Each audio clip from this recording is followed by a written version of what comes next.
Thank you for the whole week that you've been with us.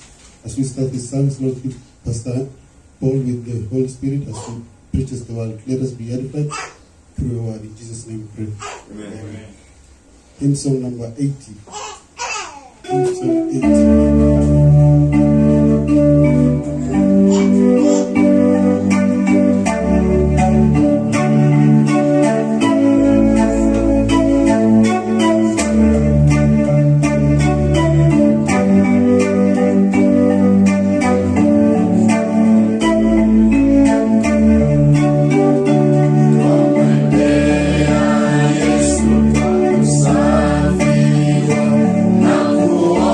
Joshua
Song 47.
Amen. Amen. I want to thank everyone for availing yourself in the house of God. Count yourself blessed because you have fulfilled what God wants us to do according to Hebrews 10, that we should always remember to gather in the house of God. Amen. Amen. And so I want just to make some few announcements. Today, by the grace of God, we'll be going down to Sister Helen's place.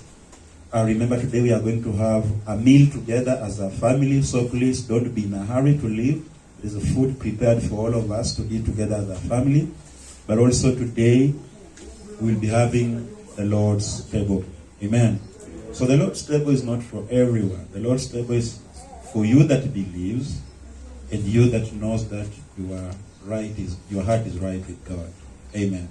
So please, after our service today, don't be in a rush. Even if you shall not partake of it, please, there is food for everyone. Amen. Last Tuesday, we were out for soul winning by the grace of God. And I'm so happy to see, was it last Tuesday? I'm so happy to see one of the fruit that we want to price last Sunday. So how many souls did you have? 6 soul winners, 18 souls. So we had 6 soul winners and 18 souls. Amen. So we thank God for that great work that He is continuing to do in us. It's a good thing. And so let's keep going. Let's keep doing it. Come next Tuesday, please. If you have time, come, let's go and do this good work for our Lord Jesus Christ. I know that we have them that desire to be with us, but because of work, it is not possible.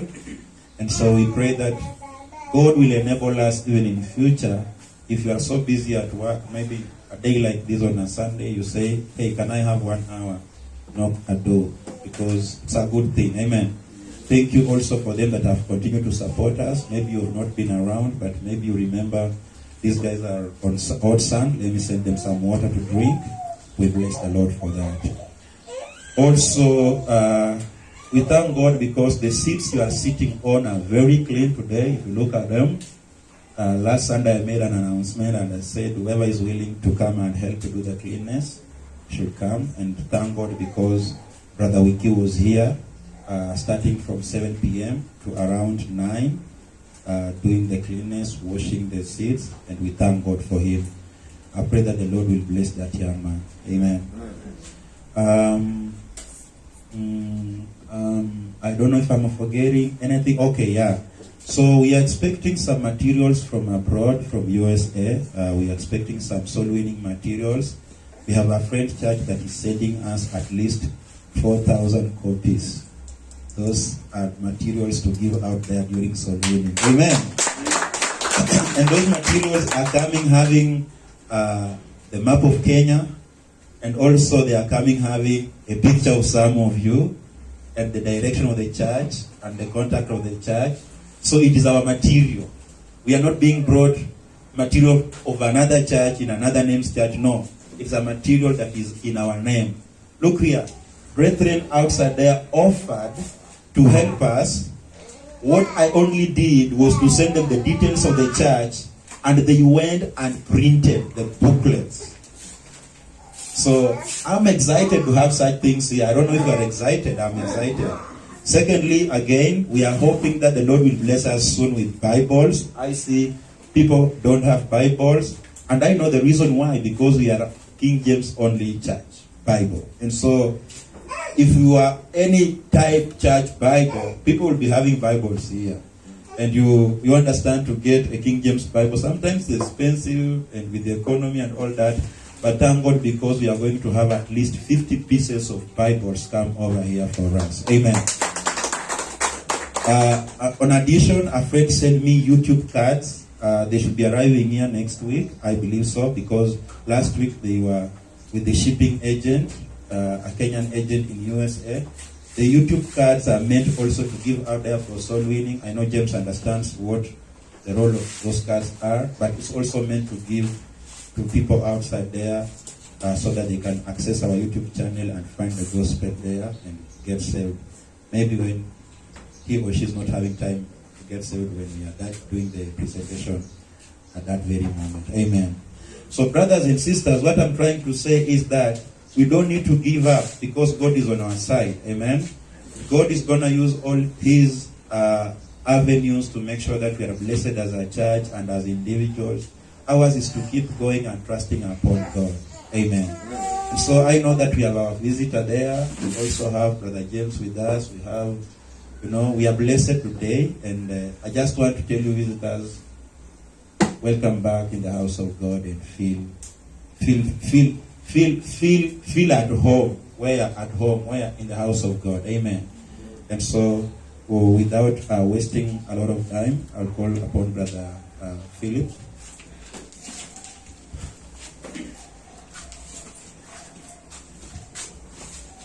Amen. In Psalm number 71. 71.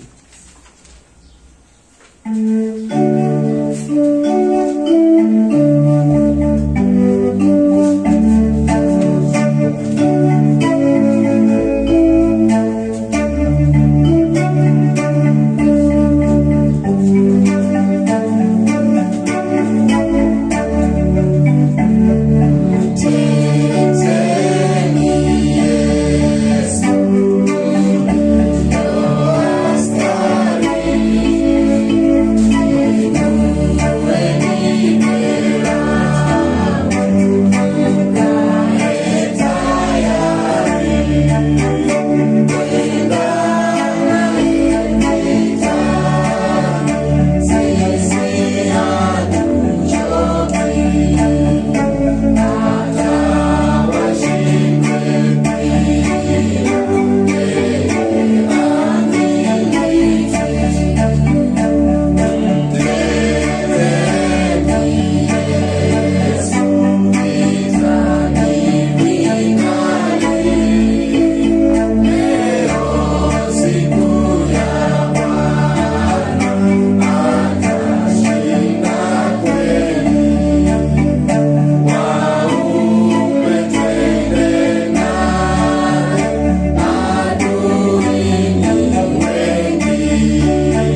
before Brother James comes for Bible reading, let's pray for tithes and offerings. Lord, we thank you for our tithes and offerings. We thank you that we are able to go to work. Those who don't have work, Lord, please provide for them. In Jesus' name we pray. Amen. Amen.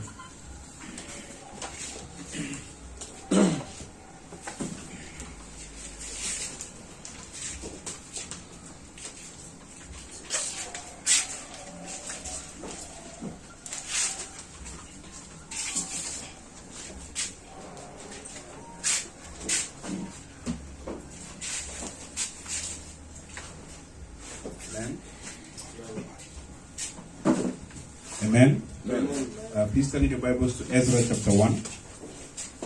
Ezra chapter 1.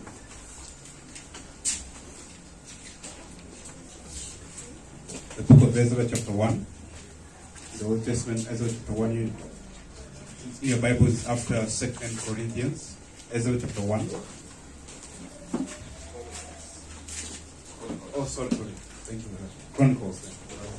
I mistake the two sometimes. After 2nd Chronicles, Ezra chapter 1, starting with verse 1. And the first year of Cyrus, king of Persia, that the word of the Lord by the mouth of Jeremiah might be fulfilled, the Lord set up the spirit of Cyrus, king of Persia, that he made a proclamation throughout all his kingdom, and put it also in writing, saying, Thus says Cyrus, king of Persia, the Lord God of heaven hath given me all the kingdoms of the earth. He hath charged me to build him a house at Jerusalem, which is in Judah. Who is there among you of all his people? His God be with him, and let him go up to Jerusalem, which is in Judah, and build the house of the Lord, God of Israel. He is the God, which is in Jerusalem.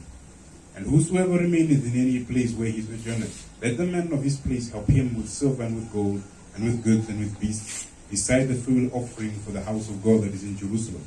Then rose up the chief of the fathers of Judah and Benjamin, and the priests and the Levites, and with all them whose spirit God had raised to go up to build the house of the Lord, which is in Jerusalem. And all they that were about them strengthened their hands with vessels of silver, with gold, with goods, and with beasts, and with precious things, beside all that was willingly offered. Also Cyrus the king brought forth the vessels of the house of the Lord, which Nebuchadnezzar had brought forth out of Jerusalem, and had put them in the house of his gods. Even those did Cyrus king of Persia bring forth by the hand of Mithridath, the treasurer, and number them unto Sheshbazzar, the prince of Judah. And these are the number of them: 30 charges of gold, 1,000 charges of silver, 920 knives, 30 basins of gold, silver basins of a second sort, 410, and other vessels 1,000. All the vessels of gold and of silver were 5,400. All these Sheshbazzar bring up with them of the captivity that were brought up from Babylon unto Jerusalem. Amen. Amen. Let us pray. Dear Lord Jesus, please fill Pastor Paul with the Holy Spirit. Help him to edify us with your word. Your precious name we pray. Amen.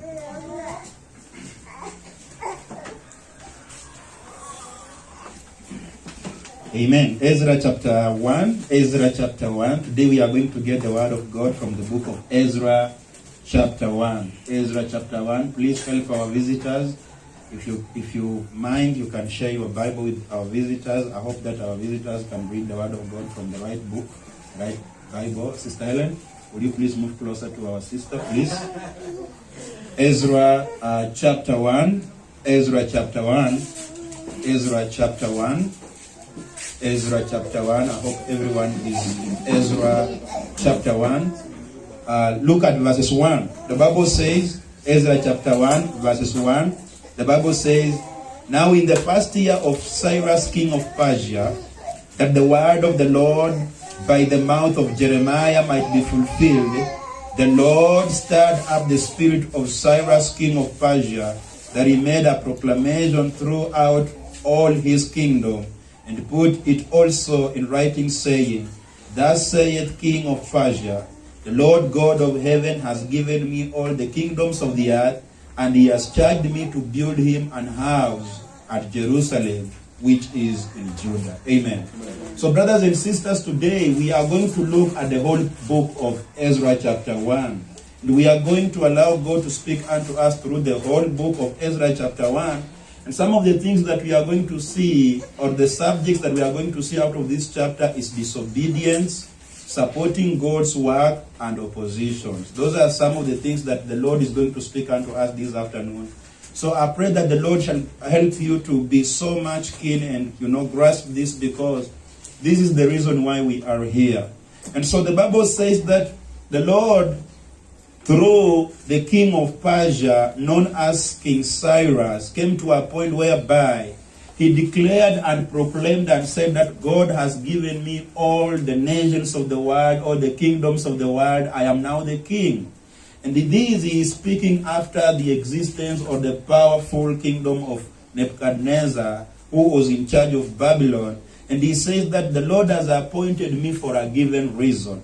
God has appointed me to build his house. God has appointed me. I am not I'm not a Jew. I am a king of the Persians. I am the king in charge of this whole world, the kingdoms that God has given unto me. But even so, being a king, God has given me a responsibility. And the responsibility that God has given me, or God has charged me, to build him a house at Jerusalem, which is in Judah. And the Bible says in verses 1 that the word of the Lord by the mouth of Jeremiah might be fulfilled. So we have an interest of understanding what Jeremiah spoke about, and then later we see now that word is being fulfilled at the time of this king of Persia known as Cyrus. I want you to go back to Jeremiah chapter 25, if you mind. Jeremiah 25. And one thing I also want you to grasp or understand is that this proclamation is being made at the end of the slavery and captivity of the house of Judah, which God had taken them into captivity because of disobeying God. And so we're going to see that God, speaking through his man, the man of God known as Jeremiah, God is revealing unto the Jews, the house of Judah, that because you have disobeyed me, because you have refused to listen unto me, I'm going to take you into captivity. I'm going to hand you unto my servant, who is going to, to torture you, who is going to make you pass through a lot of troubles because of disobeying me. Look at Jeremiah 25, verses 1. The Bible says, the word that came to Jeremiah concerning all the people of Judah in the 4th year of Joachim, the son of Josiah, king of Judah, that was the 1st year of Nebuchadnezzar, king of Babylon, the which Jeremiah the prophet spake unto all the people of Judah and to all the inhabitants of Jerusalem, saying, from the 13th year of Josiah the son of Ammon, king of Judah, even unto this day, that is the 23rd year, the word of the Lord has come unto me, and I have spoken unto you, rising early and speaking, but you have not hearkened. So you can see the prophet of God Jeremiah is speaking unto the house of Judah, is speaking unto the Jews. He's telling them, look here, God raised me as a prophet unto you. God raised me as a servant unto you. Waking, rising up early in the morning, rising up early to come and speak unto you his words. But again, you could not listen. Amen. Look at verses 4. The Bible says, and the Lord has sent unto you all his servants, the prophets, rising early and sending them, but you have not hearkened, nor inclined your ear to hear. So, besides Jeremiah is not telling them, I am the only man of God that was sent unto you. Besides me, even before, God has kept on sending you servants. God has kept on sending you preachers. God has kept on sending you his men, his prophets. And they rise up early faithfully to come and speak unto you his word. But still again, you don't have time to listen. You don't have time to obey. You don't have time to incline your ears and listen at what God is saying. Brothers and sisters, there is trouble when God sends you preachers, when God sends you prophets, when God sends you his servants, and then you choose not to listen at what he's saying, you choose to ignore, you refuse to listen. You know what you are doing? You are just finding trouble with God. Because one thing you have to understand here, when a man of God is being sent unto you, he's not coming with his own word. He's not coming with his own statement. He is carrying the word of God. He is coming with the word that says, thus saith the Lord. So it's a good thing for you if you can, give your ears unto what God is saying through his servant, so that you don't find trouble with God. Amen. Because as we continue reading the book of Jeremiah, you will see that because they did not want to listen, because they refused to listen, they found themselves in trouble with God, God punishing them. Look at verses 5. The Bible says, they said, this is what the prophet said. They said, turn ye again now everyone from his evil way, and from the evil of your doings, and dwell in the land that the Lord has given unto you, and to your fathers forever and ever. And go not after other gods to serve them, and to worship them, and provoke me not to anger with the works of your hands, and I will do you no harm. You can't see. God is telling these guys, God is telling them, turn away from committing wickedness. Turn away from worshiping idols. Turn away from provoking me unto anger. When you choose to go against the word of God, when you choose to go against the word and the law of God that he has given you as his child to follow, what you are just doing, you are provoking God to anger. You are making God to get angry with you. You are making God to not to be happy with you. He will not bless you, but he will hurt you, because here he says, if you don't do these things, I will not hurt you. Brothers and sisters, we got to understand out of this subject that God hurts people. And God hurts people that have chosen not to follow his ways.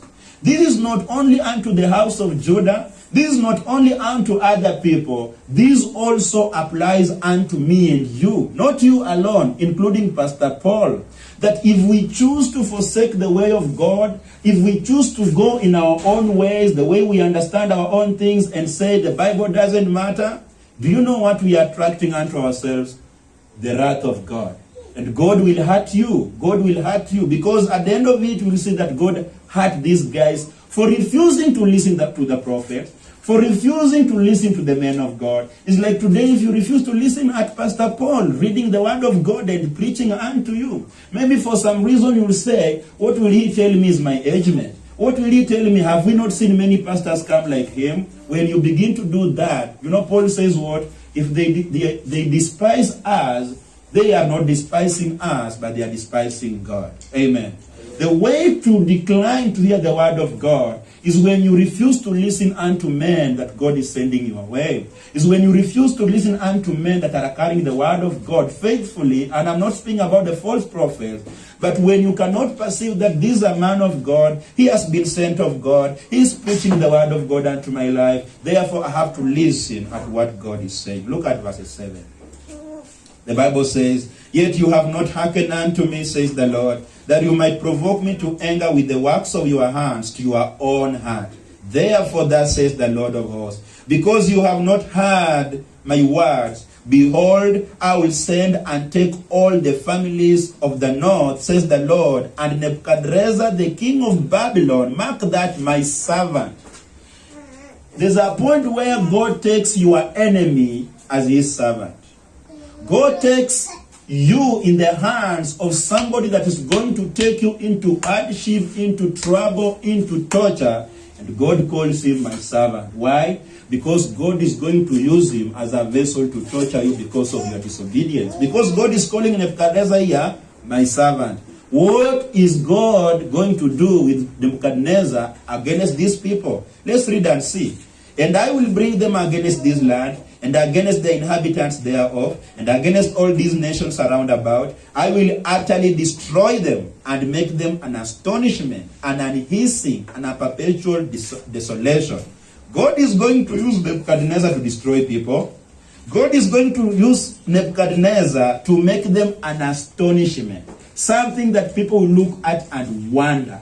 It will be like a saying in the community. Didn't you see how God dealt with them? Didn't you see how God frustrated them and put them onto the wall using his servant Nebuchadnezzar?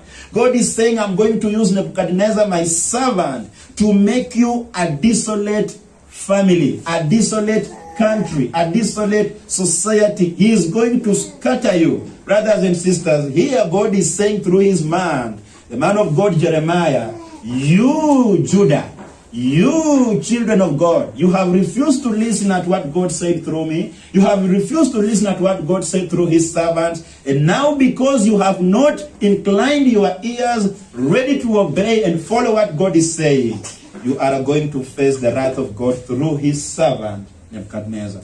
Nebuchadnezzar was the king of Babylon, a man that you know was not part of the 12 tribes of Israel, but God is going to use him as a king to torture people, to displace people. Amen. Look at verses 10. Moreover, I will take from them the voice of mirth, and the voice of gladness, the voice of the bridegroom, and the voice of bride, the sound of the milestones, and the light of the candle. And this whole land shall be a desolation and an astonishment, and these nations shall serve the king of Babylon, mark that, 70 years. So, God is saying, you have been enjoying yourself, you've been having all these ceremonies, you have been living at peace, you have been having all these, celebrations, and there was no sorrow among you.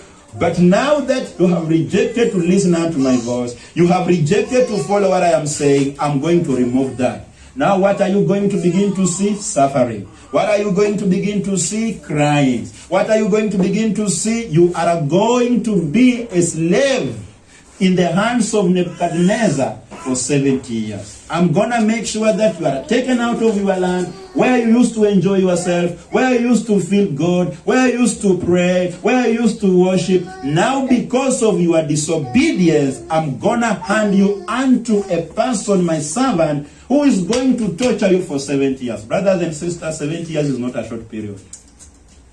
If you can live 70 years, thank yourself and thank God for giving you that grace to live 70 years. To achieve 70 years today to live is the grace of God. And here we have a people that the Bible is saying God is going to subject them into torture and wrath and suffering for 70 years. Amen. Look at verses 12.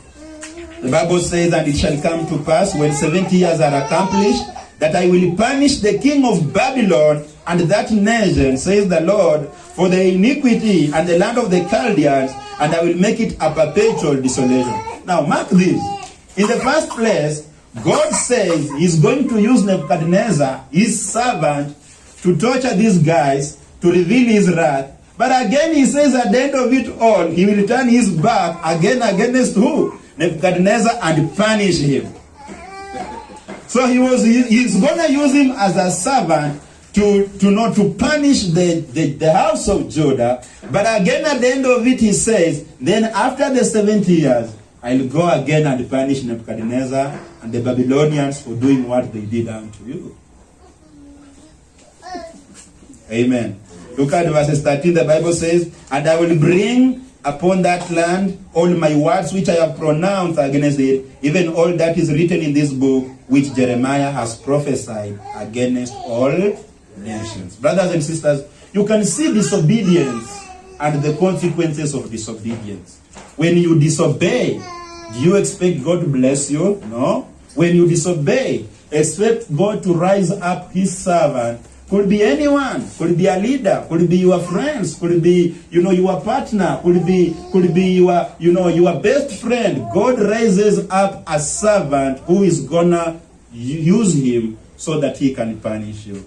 And look here, brothers and sisters, in the beginning of the captivity of these children of Judah, the house of Judah, the Jews, when they were handed over in the hands of the servant of God, Nebuchadnezzar, it was no longer joyful. It was not again happiness. I want you to go to Psalms 137. Go to Psalms 137. They will not experience joy. They will not experience those celebrations. Remember, God said, I'm going to take away all these things. I have given you an environment whereby you can enjoy yourself. You can pray anytime you want. You can go to church and listen to the word of God. But because now you have refused to listen unto me, I'm going to remove these things. And God never speaks through his servant and then that word goes in vain. It must be fulfilled to the latter. Amen. And here we see now, after they are handed in the hands of Nebuchadnezzar, because what happened is that the Babylonians, by the leadership of Nebuchadnezzar, came and attacked the house of Judah, the Jews, and took them into captivity. Amen. And now they could not enjoy themselves. There was no celebration. They would not worship their true God as they used to be in their own land. You know, if you are a Kenyan and you are in Kenya, and you know that Kenya has that, act whereby you are allowed to worship your own God if you want. Therefore, we also enjoy that momentum whereby we can be here now and worship. When God perceives that you have refused to listen unto Him, do you know what God can do? He can send men from Afghanistan to come and take you captive and take you to Afghanistan, whereby you are not allowed to worship. You only worship Muhammad. So you find that you are under hard conditions. The freedom that you used to enjoy, you don't even have it again. Brothers and sisters, there is freedom in God. Amen? There is freedom in faith. There is freedom in believing in our Lord Jesus Christ. But immediately you begin to disobey God, God subjects you unto another environment where you will not enjoy life, will not feel good, your heart will not have peace.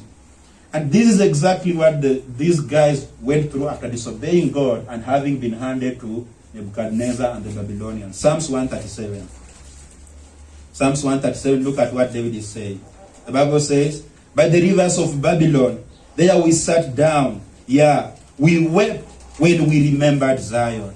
So they wept when they remembered where? Zion. At this time, they are in captivity. At this time, they don't have their freedom. At this time, they are under a master's hand, Nebuchadnezzar, who is going to use them the way he wants. He's not going to allow them to worship their God freely in a true way. He's not going to allow them to enjoy singing the songs they used to sing there. They have no that joy. That's why the Bible says, by the rivers of Babylon. When they were in Babylon, they sat down and wept. They cried.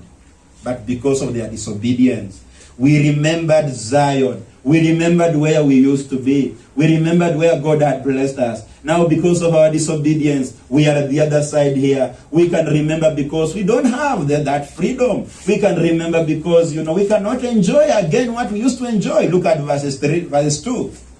The Bible says, we hanged our harps upon the willows in the midst thereof. For there they cried, for there they that carried us away captive required of us a song, and they that wasted us required of us men, saying, sing us one of the songs of Zion.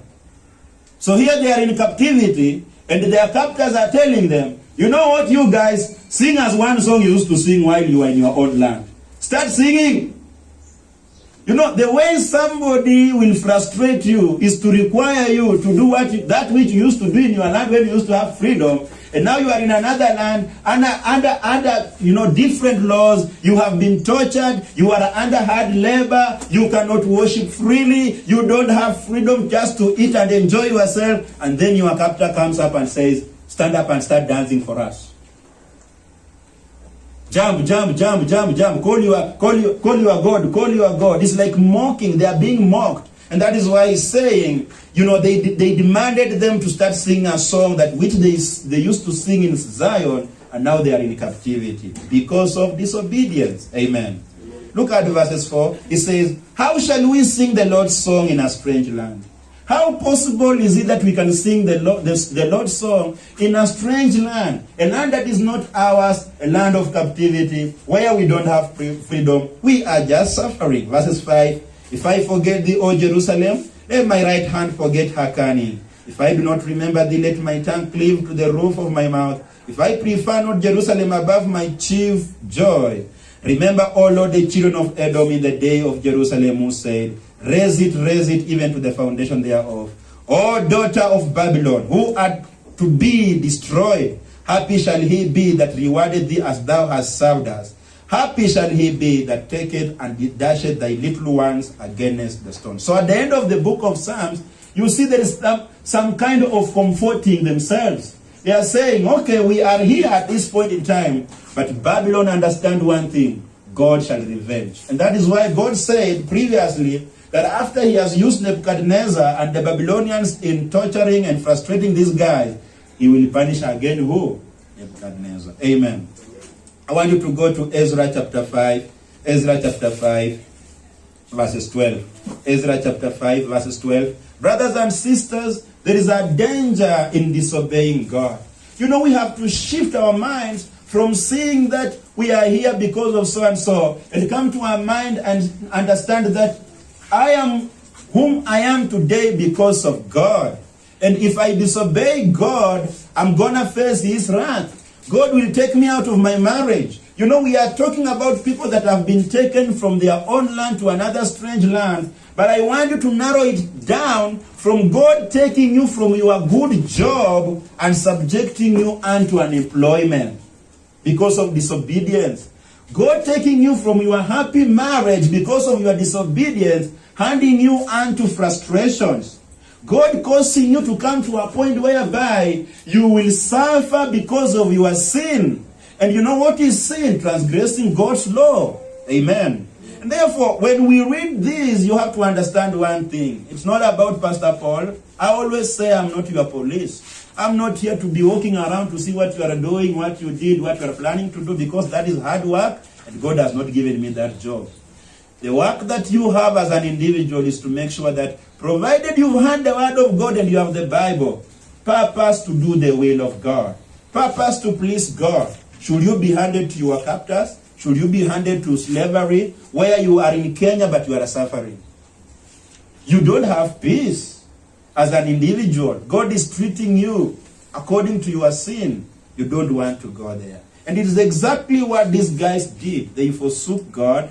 They forsook the ways of God. They began worshiping other gods. They did not honor God. They did not come to a point and realize that we are as we are because of God. And they choose their own ways. And God begins to send them prophets, pastors to warn them every time. Stop this nonsense. Stop worshiping other gods. Come back to the way of God. But they will not listen.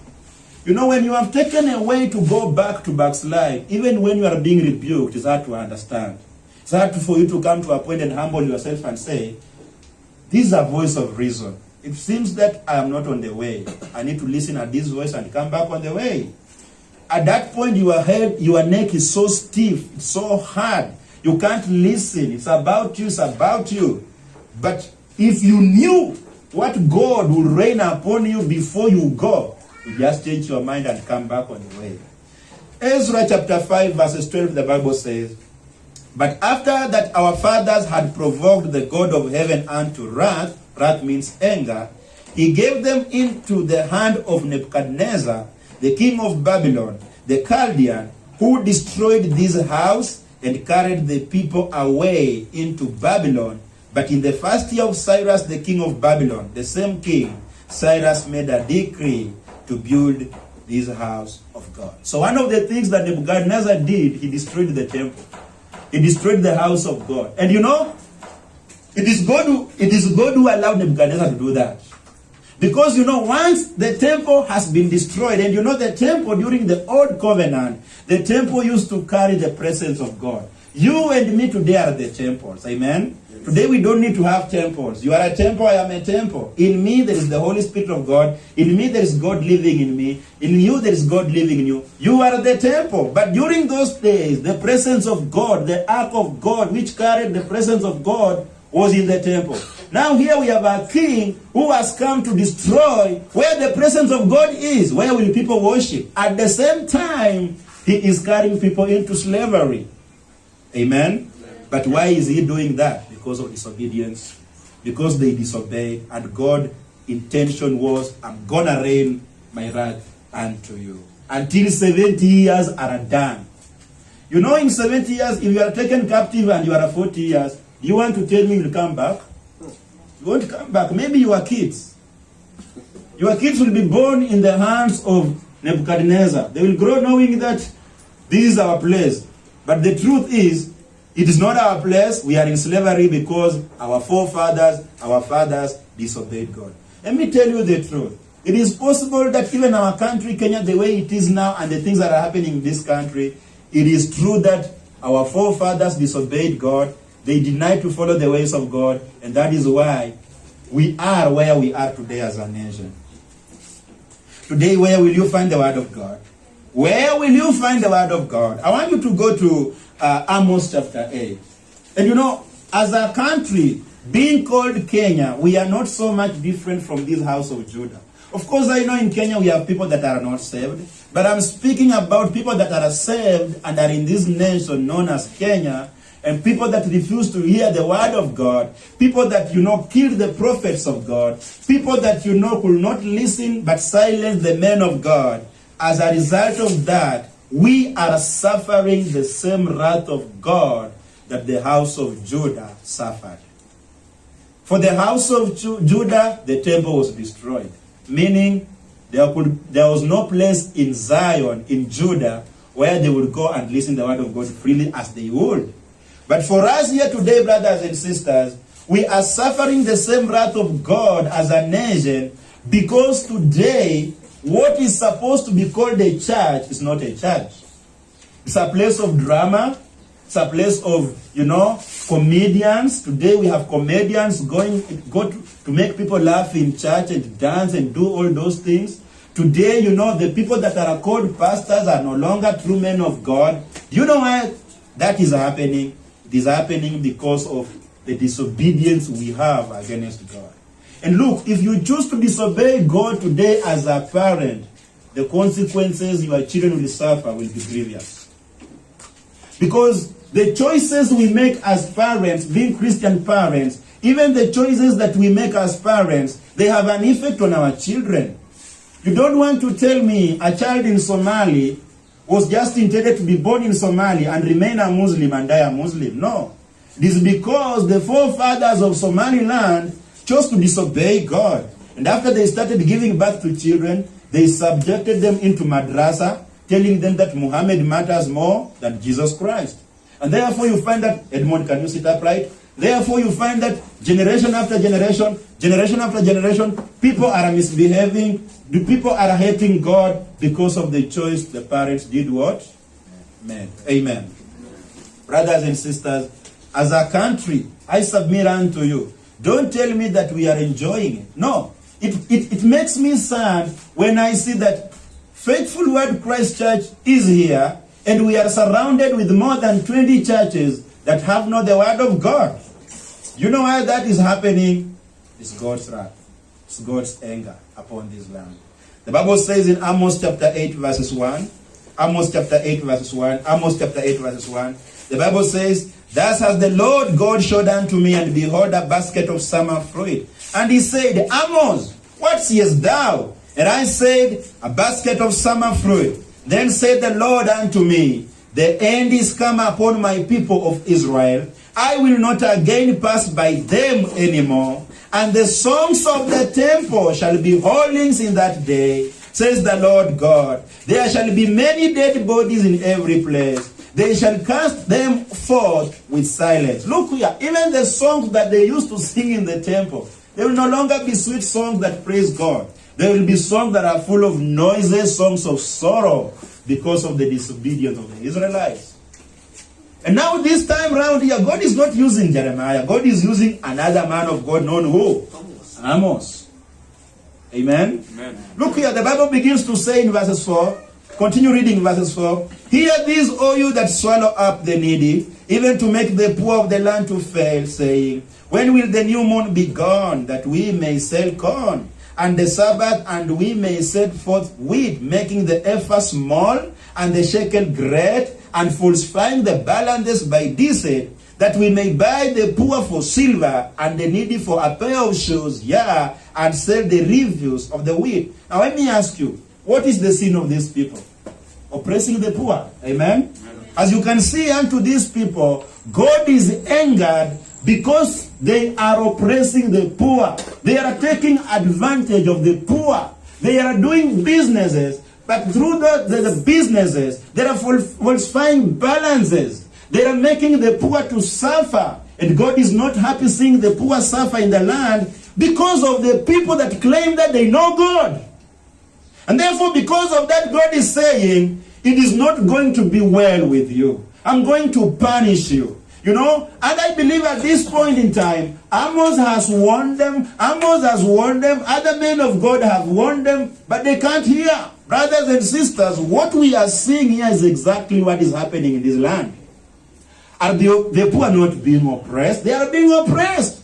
Are balances in these shops not being falsified? Even the so-called Christians, they have shops, but the kgs, as in terms of the weight, has been compromised. what they used to buy from the wholesalers, and the measurements is different from what they give to the poor.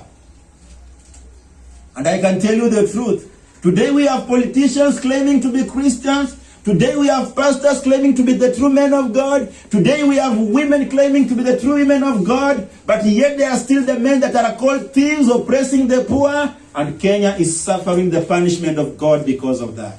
And I've always said, and I repeat saying it now, if you're planning to start up a business, pray to God to help you be a faithful person first. Because if you falsify the balances, what you'll get last? The wrath of God. And it will affect even your children. The Bible says in the book of Proverbs that if you compromise the balances and the weights, do you know what you are doing? You are decreasing the years of your stay in this world. Amen. So when you do that, just like these guys, what they are doing here, God is not going to be happy. God is not going to say that, you know what, I assume I'm not seeing. Look at verse 7. The Bible says, the Lord has sworn by the excellence of Jacob, surely will I never forget any of their works. Shall not the land tremble for these, and everyone mourn that dwelleth therein? And it shall rise up wholly drowned, wholly as a flood, and it shall be cast out and drowned as by the flood of Egypt. And it shall come to pass in that day, says the Lord God, that I will cause the sun to go down at noon, and I will darken the earth in the clear day. God is going to cause the sun to darken at noon. Of course, this I know is a picture of the end time when, the Bible speaks of after the tribulation of those days. But here is also a literal application. God using this to prove that He's coming to punish them on a serious note because of their wickedness. Amen. Amen. The Bible says in verse 10, and I will turn your feet into mourning, and all your songs into lamentation, and I will bring upon sackcloth upon loins, and baldness upon every head. Imagine, even baldness is being used as a punishment. God is saying, anaenda kusababisha watu wakuwe na upara kwa vichwa zao as a way of punishment. I'm going to cause baldness. The Bible says, I'm going to cause baldness upon every head. And I will make it as a mourning of an only son, and the end thereof as a bitter day. The wrath of God. Disobedience. When you are warned and you can't listen. You are being warned, you can't listen. I want to speak to young people that are listening unto me. Because when you are a young man, your body is truly driving you more than anything else. You bring your body here to hear the word of God. At the end of the day, you do the opposite. As we are speaking now, I'm so sad because the next room, the neighboring room to this church, was having a young man of your age that Brother Thaddeus prayed for salvation, seated there with Brother James. The young man came in this church only for 2 Sundays. Then you know what? He just decided, instead of coming here, hear the word of God, sit on a bench there, bask on the sun, and he comes to a point and forgets that he's still young in the things of God. He needs the word of God. And most of the time I will meet him and tell him, young man, why are you not coming to church? And even sometimes jokingly, I tell the young man, you know why you're not coming to church? Because you hate the truth. And then he just laughs off. But you know what, as we are speaking now, it's so sad to tell you that the young man is lying in a mortuary now. Not because of malaria, not because of corona. The young man, because of lack of wisdom, he goes forth in a shop, he buys a poison, he comes in the house. On Sunday, the church is neighboring his room. But on Sunday night, he drinks the poison. You ask the reason, girlfriend. I called her, she refused to pick. Then you take poison and you die. That is stupidity.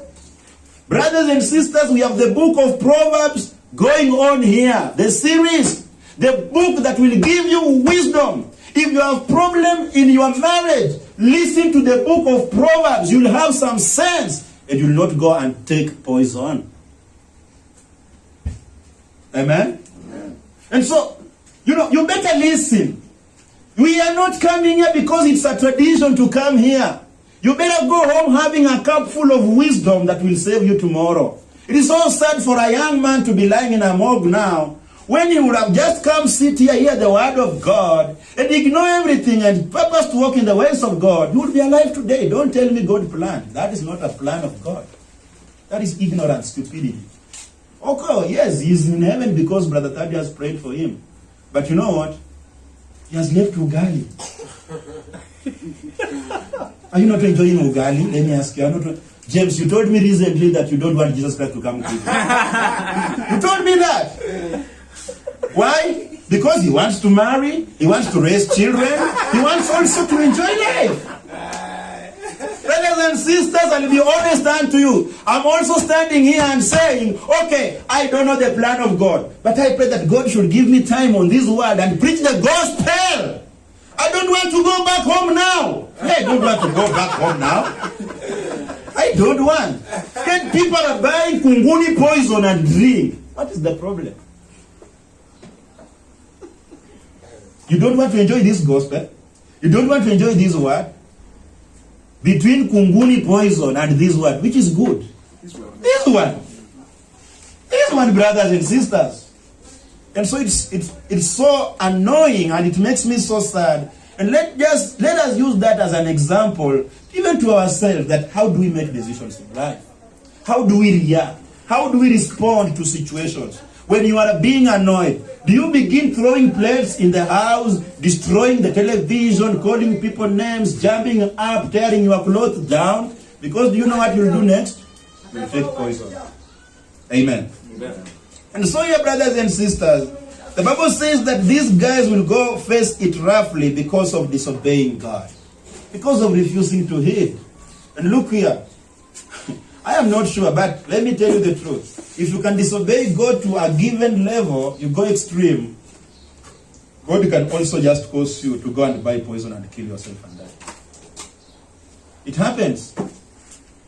It comes to a point whereby you must just take another path and go if you disobey God.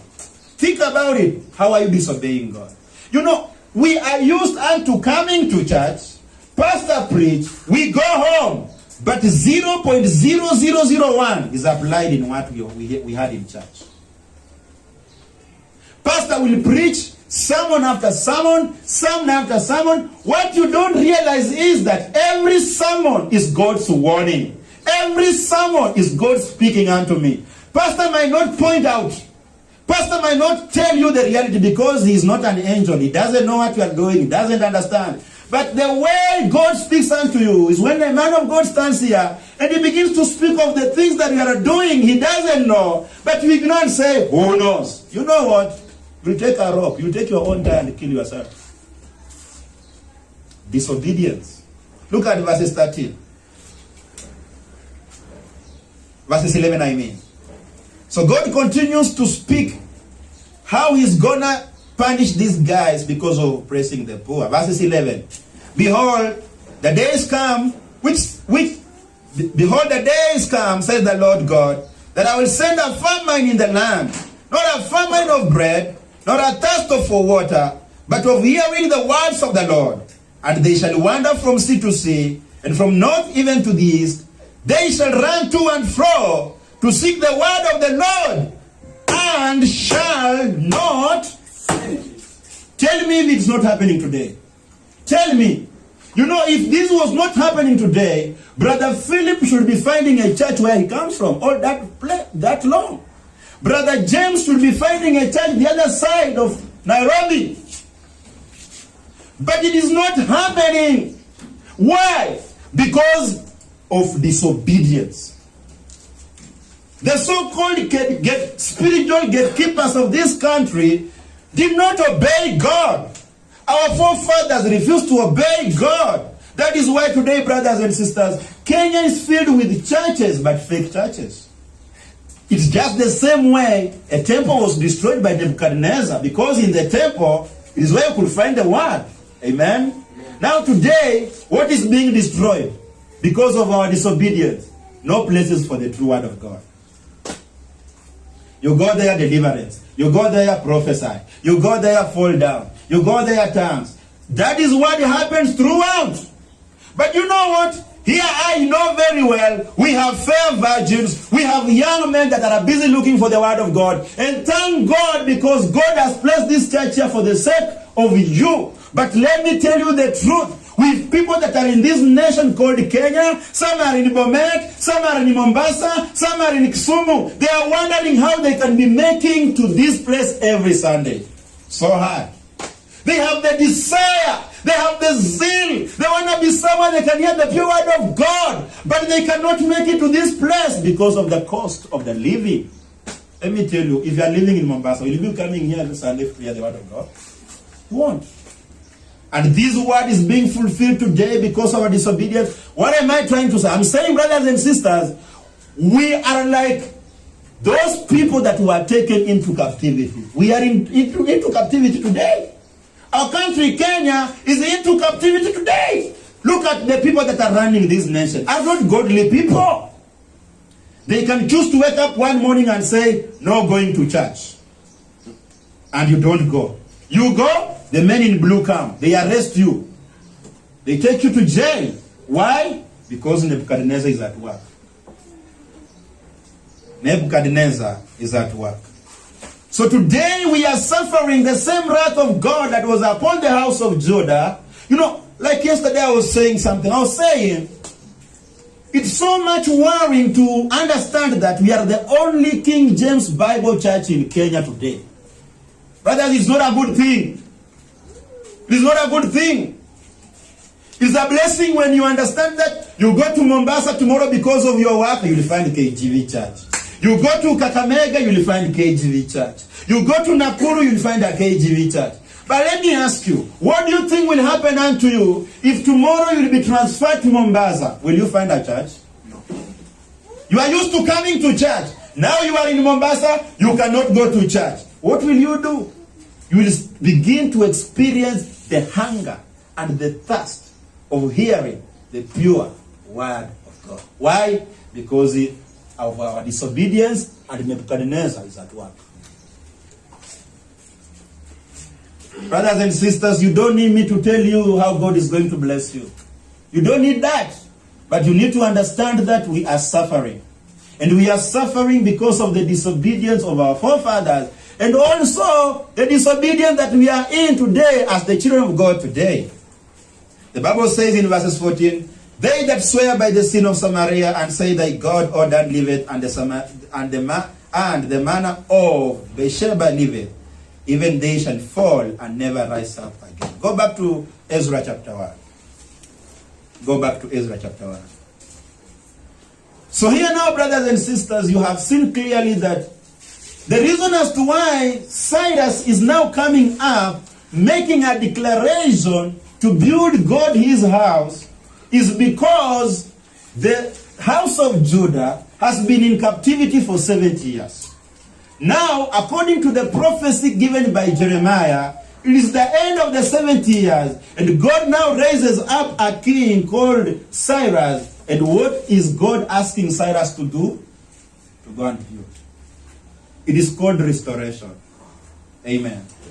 The Bible said in verses 2, Ezra chapter 1 verses 2, thus said Cyrus king of Persia, the Lord God of heaven has given me all the kingdoms of the earth, and he has charged me to build him an house at Jerusalem, which is in Judah. Look at verses 3. Who is there among you, all these people? His God be with him, and let him go up to Jerusalem, which is in Judah, and build the house of the Lord God of Israel. He is the God which is in Jerusalem. Verses 4. And whosoever remaineth in any place where he sojourneth, let the men of his place help him with silver, and with gold, and with goods, and with beasts, beside the freewill offering for the house of God that is in Jerusalem.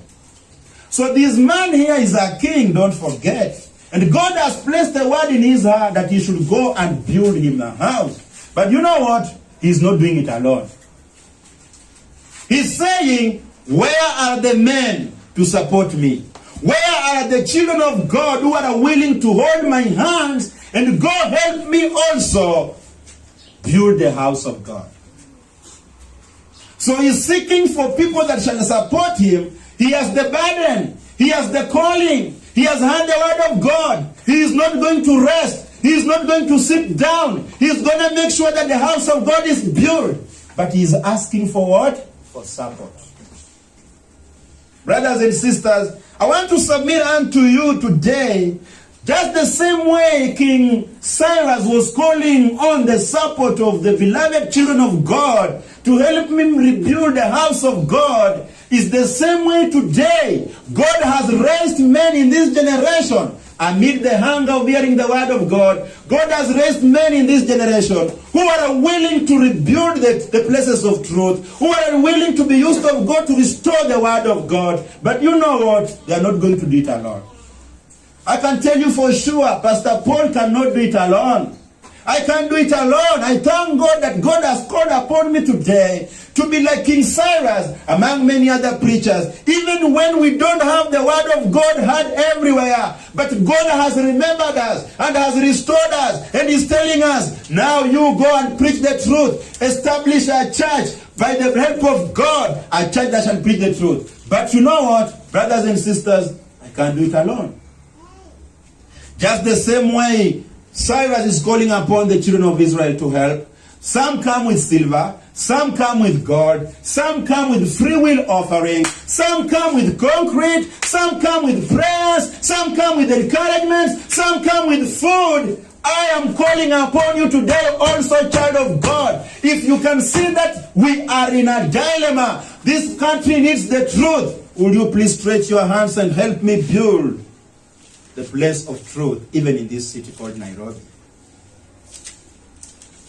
I guarantee you, Nairobi has no many places for the truth of the word of God.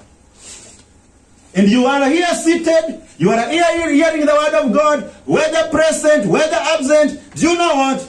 A man of God that God has raised, just like King Cyrus, requires support.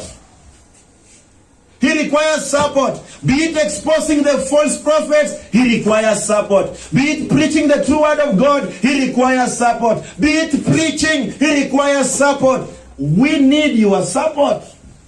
Don't say that those things are for Pastor Paul. No, not really. I want you to go to 2 Kings chapter 10. 2 Kings chapter 10. Brothers and sisters, among many preachers, Pastor Paul has the zeal for the Lord. You know, I dream of that day when I'll wake up and notice that we have brothers and sisters out of this church that are supporting the work of God zealously. To support the work of God is not based on riches. To support the work of God is based on your willingness to see that I need to do something in the house of God. I need to do something to plant something in the house of God so that the coming generation may benefit. Amen? Amen. The Bible says in 2 Kings chapter 10, I hope you are there. 2 Kings chapter 10. 2 Kings chapter 10 verses 1. The Bible says, and Ahab had 70 sons in Samaria, and Jehu wrote letters, and lent to Samaria unto the rulers of Jezreel, to the elders and to them that brought up Ahab's children, saying, now as soon as this letter cometh to you, seeing your master's sons are with you, and there are with you chariots and horses, fenced city also and armor, look even out the best and the meekest of your master's sons, and set him on his father's throne, and fight for your master's house. So this is Jehu. Jehu is just coming in after the experience of Elijah, fighting the false prophets, fighting against Jezebel and King Ahab and all that. And here we have a young man called Jehu, who is coming up and is going to be used of God to frustrate the false prophets. But this, he is not going to do it alone. He needs help. You remember, Elijah comes to a point and says, God, I am remaining alone. I am remaining alone. The rest have been killed.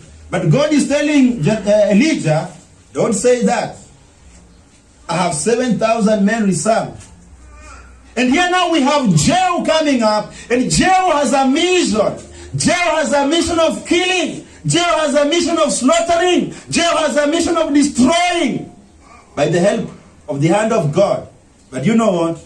He needs your support. Look at verses 5. The Bible says, verses 4, but they were exceedingly afraid and said, behold, 2 kings stood not before him. How then shall we stand? And he that was over the house, and he that was over the city, the elders also, and the bringers up of the children, sent to Jehu, saying, we are thy servants, and will do all that thou shalt bid us. We will not make any king. Do thou that which is good in thy eyes. Then he wrote a letter the second time to them, saying, if you be mine, and if you will hearken unto my voice, take ye the heads of the men of your master's sons, and come to me to Jezreel by tomorrow, this time. Now the king's son, being 70 persons, were with the great men of the city, which brought them up. And it came to pass, when the letter came to them, that they took the king's son, and slew 70 persons, and put their heads in baskets, and sent them to Jezreel. So here Jehu is giving instructions.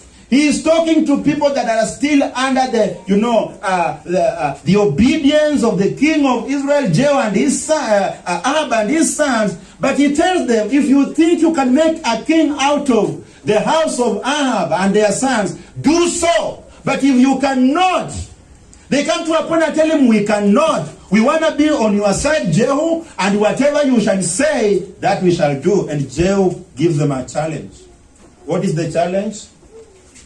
Kill those men that you are with from the house of the king. Carry the heads in the basket. Come with them here tomorrow.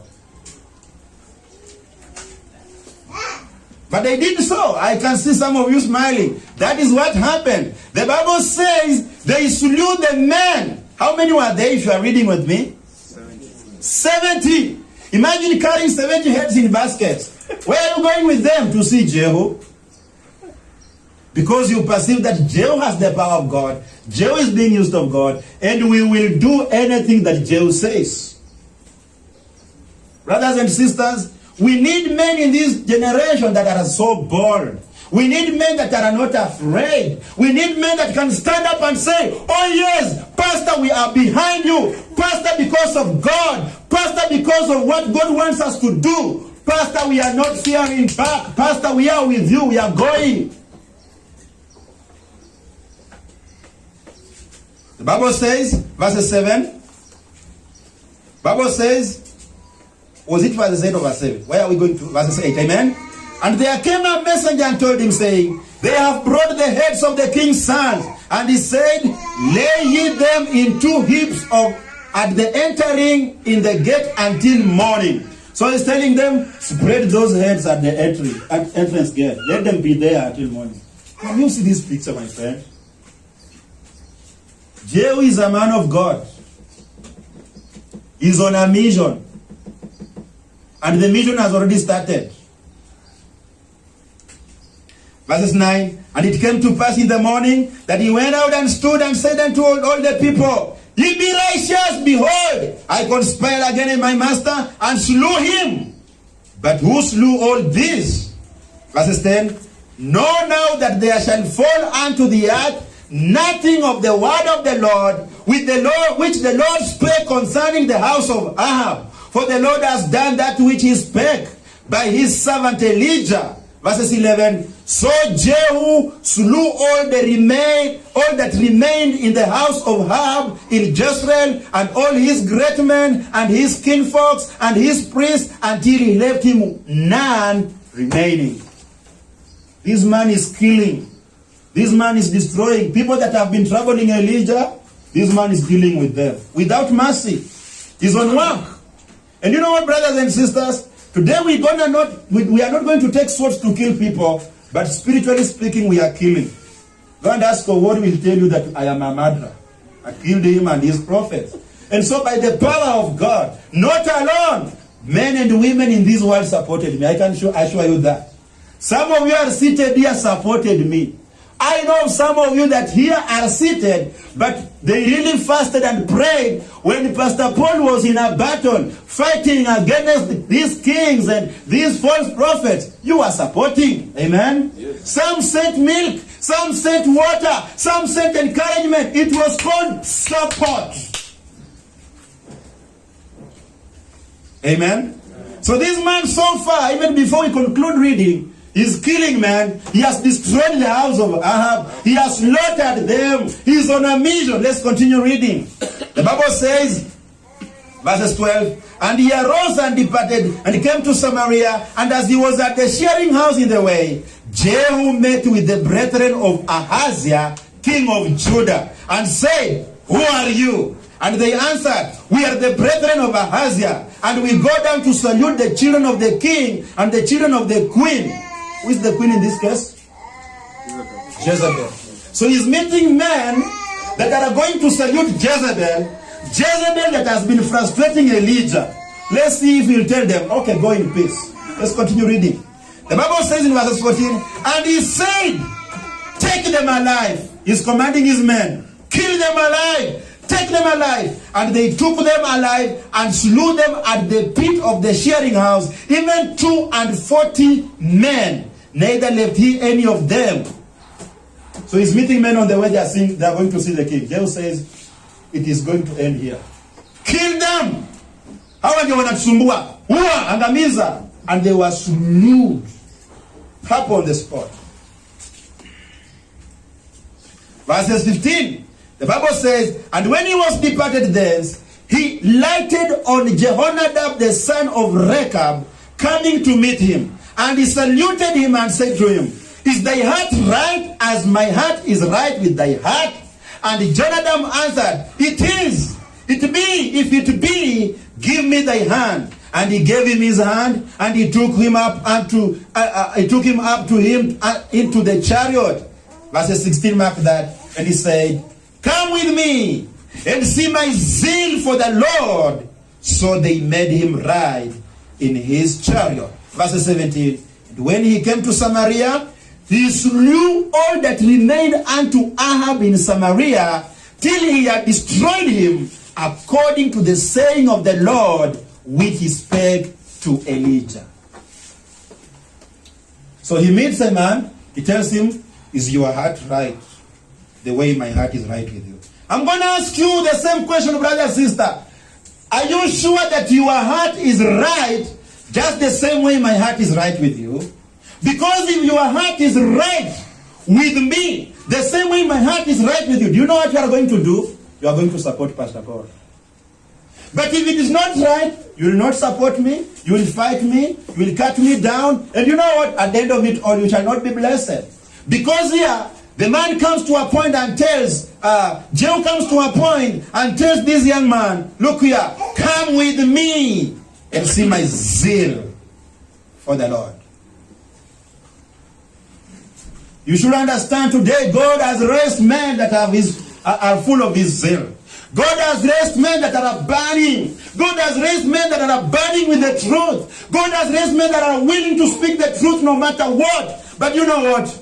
God is willing to see people running after those men to support them. It should not be like that moment when Elijah is standing, facing the false prophets. There is a context between Elijah and the false prophets, and the children of Israel that should be supporting Elijah are just quiet. They are not showing their stand. It's so dangerous when we are preaching the truth, when we are fighting against wickedness, and you as a church member, and you as a believer, you are so quiet. You don't want to offend anyone. You are just neutral. It is so dangerous. You are more dangerous. If you are here and you cannot declare your position, you are a dangerous guy. You better declare your stand so that people can know whether you are blue or green. But this thing of becoming a chameleon will not help you. Elijah is crying out to them, will you please declare your stand? If God of Jezebel, these gods of Jezebel be your God, then declare your position. But if God of Israel be your God, also declare your position. The Bible says they answered him nothing. They kept quiet. It is so hurting, brothers and sisters. Brothers and sisters, we need support today. I want you to go to 2 Timothy chapter 4, verses 9. 2 Timothy chapter 4 verses 9. 2 Timothy 4:9. 2 Timothy 4:9. We need support today, brothers and sisters. And wake up and understand that the days are so wicked. We are living in dangerous days. Can you make that speaker sit right, Edmond? We are living in a dangerous time where you need to wake up and understand that we are in a battle. Oh yes, our forefathers disobeyed and God took us into captivity. God handed us into his servants. But look here, God is so gracious. Even having the hunger of hearing the word of God, God has restored us. Here we are in Nairobi, a church that is faithful, a church that has the right Bible, a church that is preaching the truth. But you should count yourself blessed knowing that we have other people that decide to be here today and they cannot make it. But you that is here today, will you please rise up and support God's work? Rise up. Wake up.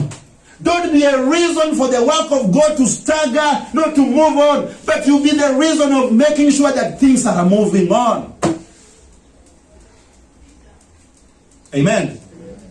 2 Timothy 4:9, the Bible says, this is Paul. He says, do thy diligence to come shortly unto me. For Demas has forsaken me, having loved this present world, and is departed unto Thessalonica, Crescens to Galatia, Titus unto Dalmatia. Only Luke is with me. Take Mark and bring him with thee, for he is profitable to me for the ministry. Why is Paul not saying, I'm just okay if I'm alone? I can do it alone. For heaven's sake, Paul was never alone. Paul had men and women rallying around him. Go to Romans chapter 16. Paul had men, and I'm just showing you a picture. I'm showing you a picture of a man of God that was not independent. Just like I'm standing alone, I can do everything alone. Let me assure you one thing, sister, brother that is listening. Pastor Paul cannot make it alone. There are things Pastor Paul needs support from you. Could be financial support. Could be the support of making sure that other ministries in the church are being taken care of.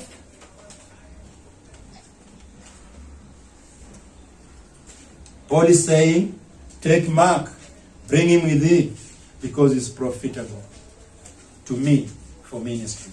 Are you profitable for this ministry? That is what I'm asking you. Are you profitable? Are you adding value? Are you adding value to this ministry? Are you making sure that the zeal that is in Pastor Paul is fulfilled? The love for God and the desire to preach the truth without fear. What are you doing in your part? What are you doing?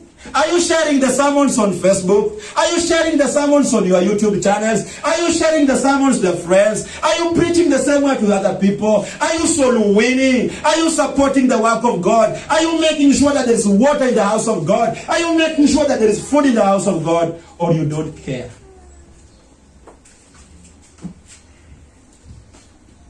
Even when Paul is saying bring Mark, you know what? Demas is gone. I hope you noted that. Demas is gone. Now don't tell me that Paul felt well for Demas to go. He was very sad. He was saddened. That day when you leave me on the way, it is not that moment for me to celebrate. It's a moment for me to be so sorrowful and say, hey, I thought that he's here to support me. I thought he's here to make sure that I'm going. The Bible says when the Israelites were in the war, for their success and victory, Moses' hands were always to be up. What happened when the hands come down? So they had to make sure that some are coming to hold these hands, another one. So Moses is this way because a time comes when you can no longer lift it by your own. You will feel tired and begin putting down your hands slowly by slowly. So many were around to make sure that this hand is up, another hand is up, and the battle is going on so that victory can be attained. But today, brothers and sisters, it is so sad because as Moses, Jehu, Cyrus are busy looking into doing the will of God, the support is so minimal. Very minimal. In fact, it comes to a point whereby people begin to think that it's about Pastor Paul. It's not my work.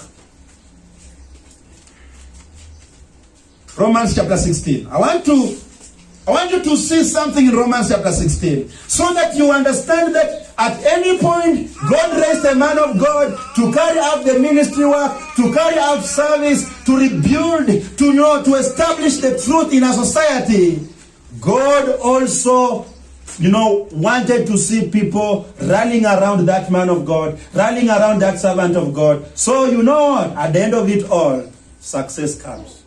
And at no point Paul will say, I have done it by myself. Let me tell you, I do not understand how big this church will be. But one thing I know, that God will make this church successful. But there's one thing you'll never hear come out of my mouth. You'll never hear me say, it's because of me. Never.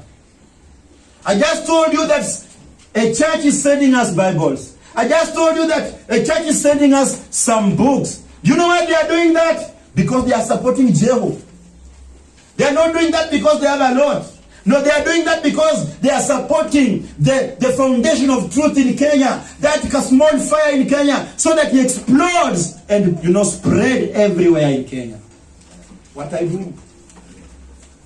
Ask yourself as you go home today, what am I doing in my capacity? How am I supporting Cyrus? Cyrus is saying, is there anyone with gold? Is there anyone with silver? Is there anyone willing to come and support human labor? Is there anyone wishing to come and go with me so that we build the house of God? Paul is saying, bring Mark, bring Mark, bring Mark. Let Mark come so that he helps me. So profitable in this ministry. Joe is saying, follow me and see the zeal that I have for God. What are you doing? Romans chapter 16 verses 1. The Bible says, I commend unto you Phoebe, our sister. Hey, you ladies, sometimes you want to isolate yourself and say that you cannot do anything in the house of God. Let me tell you, serving God is not a mass that you preach. You can serve God as a sister, and God will notice your support. The problem is, when Pastor Paul said, a woman cannot preach, then you said, I can't do anything else. It must be preaching alone. Who said that? There are many things as a woman you can do in the house of God. The problem is that you are not willing. The problem is that you are not willing to stand up. What are you doing as a woman? The Bible says, I commend unto you Phoebe, our sister, which is a servant of the church. Phoebe is a servant of the church, which means he serves the church. Amen. Which is at Sychia, verses 2, that you receive her in the Lord as becometh saints, and that you assist her in whatsoever business she has need of you, for she has been a succor of many, and of myself also. Why is he telling them to receive Phoebe? Because Phoebe was so helpful. He was willing to stand in for any child of God, including Paul. She was not stingy. She was not, so much private so that she cannot talk to anyone. She was willing to sacrifice because of a brother and sister in church. Phoebe knew what she needs to be doing. Look at verses 3. The Bible says, greet Priscilla and Aquila, my helpers in what? In Christ Jesus. These are women. They are the helpers of who? Of Paul. Were they preaching? No, they were helping Paul. And Paul is remembering them. Greet Priscilla and Aquila. Hey, brothers and sisters, I don't mean to intimidate you. I don't mean to beat you down. But look here. I pray that one day, I don't know whether I'll be with you forever. I don't know whether I'll be with you for 50 years to come. But wherever I will be, is there any day that shall come and say, greet for me Sister Ellen, for she was ABCD. Greet for me Brother Cavani, for he was ABCD. Greet for me Brother so-and-so. Greet for me Saint so-and-so, for she was ABCD. Or will I lack anything to speak about you? Will I lack anything to speak about you? I don't know. Look at verses 4. He says, who have for my life, mark this, who have for my life laid down their own necks, unto whom not only I give thanks, but also all the churches of the Gentiles. What did Priscilla and Aquila do? Priscilla and Aquila were able to sacrifice to a point of putting down their necks. What does that mean? They were willing to go an extra mile to give time to themselves to make sure that Paul is succeeding in what he's doing. I guarantee you and I tell you the truth, brothers and sisters, today it is hard to find Priscilla and Aquila in this generation. The Priscillas and Aquila that we have today are giving Paul peanuts. But here we have a people that are willing to say, we don't care what will remain with, we don't care what will happen unto us. What we want to see is to see the man of God preaching the gospel. If to see is eaten, is to see the church is going on well, is to see that the gospel is moving on from one step to another. They were willing to put down their necks. But he says not only them, but the churches of the Gentiles. Look at verses 6. So, Paul is mentioning people that were so useful into his ministry because he could not make it alone. Verses 6. Greet Mary, who bestowed much labor on us. He remembers Mary. What did Mary do? He did a lot of work unto them. Maybe she was, a lady that just offered to be making sure that as Paul is preaching, there is water. As Paul is preaching, there is milk. As Paul is preaching, there is everything in order. He says, please, I am very far, but greet for me Mary, because what she did was good for the ministry. Verses 12, go to verses 12. He says, salute Tryphena and Tryphosa, who labor in the Lord. Salute the beloved Persis, which labored much in the Lord. Those are the women. Those are the women, sisters that are listening out to me. These are the women. They're always running around Paul. And women are so important in the ministry of God. Today we are going to eat. Do you think it's men who prepared that? If you think you are a man and you prepared for our meal this afternoon, raise up your hand. You didn't. It's women. It is women who came up with that budget and said, you men, can you support us with meat? We want to take care of the stomach ministry, fellowship. Women. And look, I call upon the women of this church. I don't mean to say that you are sleeping, but I call upon you to wake up even more and to make sure that you can do so great, much labor for the Lord as long as you live. When Dorcas died, there was sorrow. When Dorcas died, there was sadness. And the people that were crying because of the death of Dorcas, they were crying because Dorcas was so useful unto them before she died. And they were showing the servant of God what Dorcas did. Look at these clothes. Look at this. She used to make us this. She used to make us this. Who shall make us this again? And then the man of God was touched and prayed for Dorcas to come back to life. Amen? Go to Luke chapter 8. So you say, oh, it's about Paul. No, let me show you Jesus. Jesus, God in the flesh. Jesus, God, the Son. Even when he was here as a man in the flesh, God in the flesh, he didn't say that I am the owner of everything, I don't need your support. Still, people were rallying behind him to make sure that Jesus is fine, to make sure that the ministry is okay, to make sure that the ministry is running. Luke 8 verses 1. Luke 8 verses 1. Luke 8 verses 1. Luke 8 verses 1. The Bible says, and it came to pass afterward that he went through every city and village, preaching and showing the glad tidings of the kingdom of God. And the 12 were with him, and certain women which had been healed of evil spirits and infirmities, Mary called Magdalene, out of whom went 7 devils. Verses 3. And Joanna, the wife of Chusa, Herod's steward, and Susanna, and many others, which ministered unto him of their substance. Even Susanna was there to make sure that if Jesus needs water, it's present. They ministered unto Jesus of their substance, of what they used to have, of what they had. They ministered unto Jesus. Brothers and sisters, don't mistake me. I don't need your property. I'm not interested in whatever you own. But I'm just trying to show you that if you truly are interested in this battle, if you truly know that we've been, in captivity for long, and now God is restoring us by establishing the ground of truth in our country, Kenya. You know what you need to be doing now? You need to be supporting God's work. Amen. Amen? You need to be supporting God's work. This is not just a social club where we come to show ourselves how we have succeeded in life and what we have not. This is a place whereby we say, Mtete ni Yesu, mlio askari. Are you a soldier?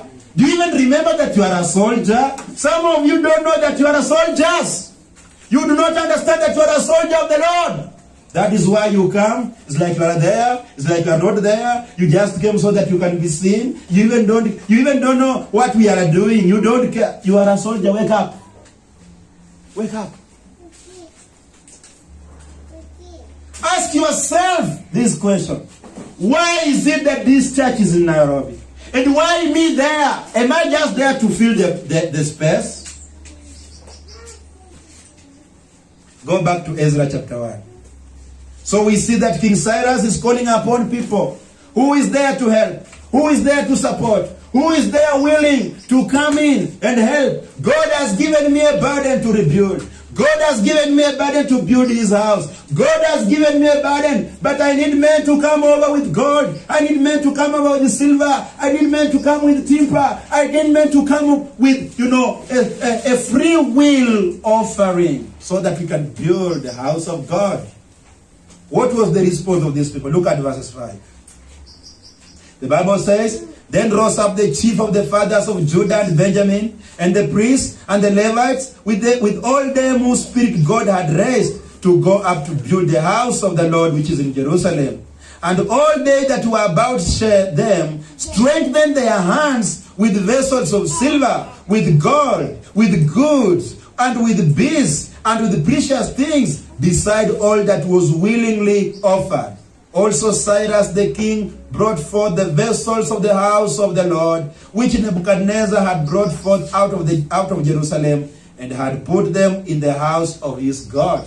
So you see, people are bringing things, but King Cyrus is ensuring that he goes to take the vessels of the house of God, which Nebuchadnezzar had taken to his God, restoring them back in the house of God. So as he's doing his part, people are also doing his part. Brothers, Pastor Paul is here doing his part. By the grace of God, I'm doing my part. And you need also to wake up and do your part, so that we can all come to one point of saying, the Lord has been faithful on us.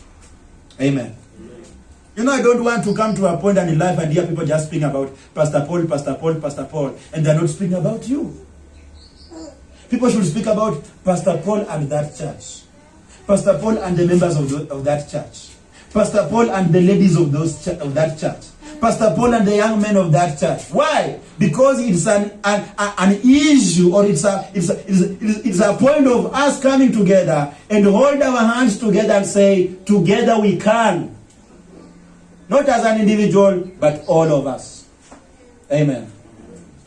So the Bible says, verses 8, even those did Cyrus king of Persia bring forth by the hand of Mithredath the treasurer, and numbered them unto Sheshbazzar the prince of Judah, and these in the number of them 30 chargers of gold, 1,000 chargers of silver, 29 knives, 30 basins of gold, silver basins of a second sort 410, and other vessels 1,000. All the vessels of gold and silver were 5,400. All this did Sheshbazzar bring up with them of the captivity that were brought up from Babylon unto Jerusalem.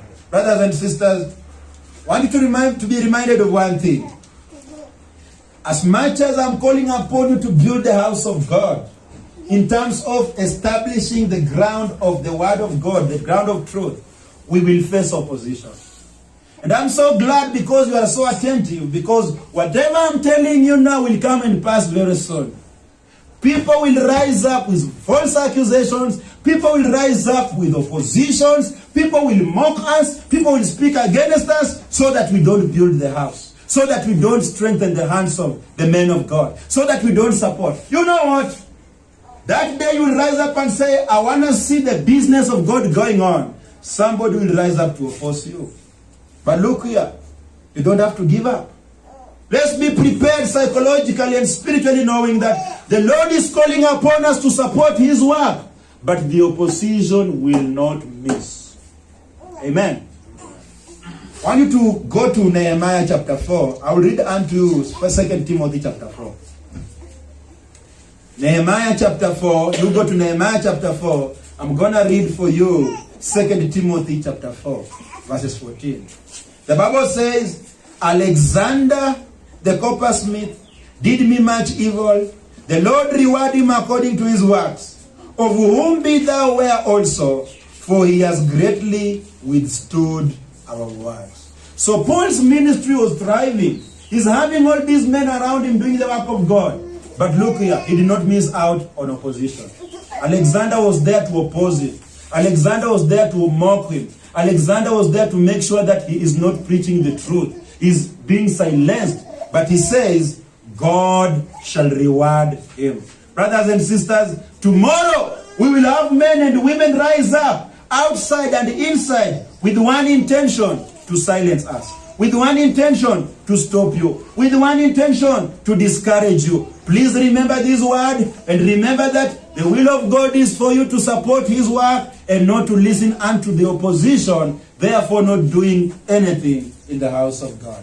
Nehemiah chapter 4, verses 1. This is the story of Nehemiah rebuilding the walls of, Jerusalem. But he was really discouraged by the Sanballats and the Tobias. The Bible says, verses 1, but it came to pass that when Sanballat heard that we builded the wall, he was wroth and took great indignation and mocked the Jews. And he spake before his brethren and the army of Samaria and said, what do these feeble Jews? Will they fortify themselves? Will they sacrifice? Will they make an end in a day? Will they revive the stones of the house out of the heaps and of the rubbish which are burned? Now Tobiah the Ammonite was by him, and he said, even that which they build, a fox go up, he shall even break down their stone wall. These are the people discouraging Nehemiah. They are despising them. They are telling them, these feeble, weak men, can they even raise up a wall? Will they make all those stones come in order and bear a wall? Even a fox, mbwea, if he tries to climb on that wall that I'm building, it will fall down. Expect that in future. People will say, what they are doing cannot, they don't have, people have mocked us. I'm not saying that we have not been mocked. I'm not saying that we have not been opposed. Sometime, somebody wrote me, not once, many people used to write me and say, show us the people you are preaching to. That camera is just showing you alone. You are speaking to yourself. You don't have people. It's like saying, a fox can climb on that wall and it will fall. Now, we don't have time to show people who are seated here. Here we have an interest of receiving the word of God. Yes. Amen? Yes. The Bible says, verses 4, hear our God, for we are despised, and turn their reproach upon their own head, and give them for a prey in the land of captivity, and cover not their iniquity, and let not their sin be blotted out of before thee. For they have provoked thee to anger before the builders. So build the wall with the wall, and all the wall was joined together unto the half thereof, for the people had a mind to work. So there is an opposition, but the people had a mind to do what? To work. They were not willing to be disrupted. Verse 7. But it came to pass that when Sanballat and Tobiah and the Arabians and the Ammonites and the Ashdodites heard that the wall of Jerusalem were made up and the breaches began to be stopped, then they were very wroth and conspired all them together to come and to fight against Jerusalem and to hinder it. Nevertheless, we made our prayer to our God and set our watch against them day and night because of them. So is Nehemiah afraid? When opposition is coming, you know what they are doing? They are praying. And they put watchmen to guard whatever they were doing against the Sanballats, the Tobias, and the Arabians, and the enemies. Amen. Brothers and sisters, I want you to be reminded that disobedience has consequences. You disobey God, expect God to hurt you. And I see some of us living a life of disobedience. We have come to a point whereby we take God for granted. We take God like any other thing. We have come to a point whereby we are not putting our focus on God. We are looking at Pastor Paul. Look, I am a human being. Tomorrow I'll be dead. Tomorrow I'll go back to my grave. But what matters most is whether you are obeying God's word or you are not obeying. I encourage you by the grace of God to make sure that you are walking in the right path of God, so that your family is not taken into captivity, so that your marriage is not taken into captivity, so that your work is not taken into captivity, so that you will not find yourself desiring to sing the songs of joy, make prayer, go to church and pray, when you realize that you are not in that place, you are no longer there, you cannot go there again because of your disobedience unto God. I also remind you by the grace of God to take advantage of this situation that we are in now. Yes, we've been under, a hard condition of not enjoying the word of God because of our own sin. But thank God that because you are a part of the church that is being raised by God to preach the truth. Therefore, what are you going to do? Desire, wake up and support the work of God. Amen. Support the work of God. Support the work of God by your silver. Support the work of God by your gold. Support the work of God by your free will gifts. Support the work of God in any way that you think is acceptable before God. And God shall bless you, and God shall bless your family. Amen. Let us pray. Father, I want to thank you so much for using me this afternoon to speak unto your children on the subject of disobedience. Lord, it is with no doubt that, my Father, today people continue to take you for granted and your word for granted. But one thing we know, Lord, that anybody that comes to this church knowing that it's a place of truth and a foundation of truth, Lord, cannot take you for granted because, Lord, one thing we know, my Father, it will never be good for us if we choose just to go against you and disobey your word. Lord, I pray that, my Father, you will help your children of this church, even in their smallest capacity, to have the burden of your work. To remember that, my Lord, your work needs to go on, and to wake up and desire to support your work and to rally behind your servant, so that, my Lord, these can be fulfilled according to our will and grace. May you help us, Lord, as we go back and have a meal together as a family, and also have the Lord's table. I pray that you bless our lives. And I pray that, my Father, you refresh us every day and make us new every day according to your will and grace. In Jesus' name we pray and believe. Amen.